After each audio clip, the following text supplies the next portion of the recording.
Herkese merhaba arkadaşlar. Udemy kurslarından indirimde nasıl yararlanabilirsiniz? Bunlardan bahsetmek istiyorum bu videomda. Bana sürekli mail geliyor. Hocam indirim kuponunuz var mı? İndirim linkiniz var mı? Bunlara toptan bir cevap vermiş olmak istiyorum. Şimdi bakın benim web sitenin adresi buradaki basit bir web sitesi arkadaşlar. Burada indirim kuponlarının olduğu bir web sitesi. Bakın burada kurslarımın logoları var, resimleri var bu kısımda. Biraz ilerledikten sonra aşağı indiğiniz zaman bakın burada tek Udemy kurs satın almak isteyenler için indirim kupon linkleri diyor. 350 ile 700 lira arasında normal fiyatı olan kursları buradaki linklere tıklayarak indirimli satın alabilirsiniz. Ne kadara satın alabilirsiniz? 179 liraya satın alabilirsiniz arkadaşlar. Normalde arkadaşlar bu şekilde baktığınız zaman mesela bakın benim C++ kursum 649 lira fiyatı. Örneğin bu kurs üzerinden gidersek kursun fiyatı 649 lira ama buradan gelip mesela benim bu siteme tıklayıp ki bu videonun açıklama kısmına koyacağım. Bu videonun açıklama kısmından tıkladığınız zaman bu siteye geleceksiniz ve bu site içinde aradığınız istediğiniz kursu C,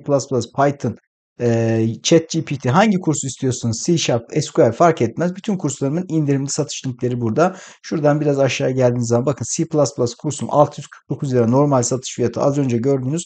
Buna tıkladığınız zaman bakın arkadaşlar fiyat kaç liraya düşüyor? 179 lira 99 kuruşa düşüyor. Tam %72 indirim. Çok yüksek ve çok güzel bir indirim arkadaşlar. Yani 649 liradan 650 liradan 180 liraya düşüyor bu kurs.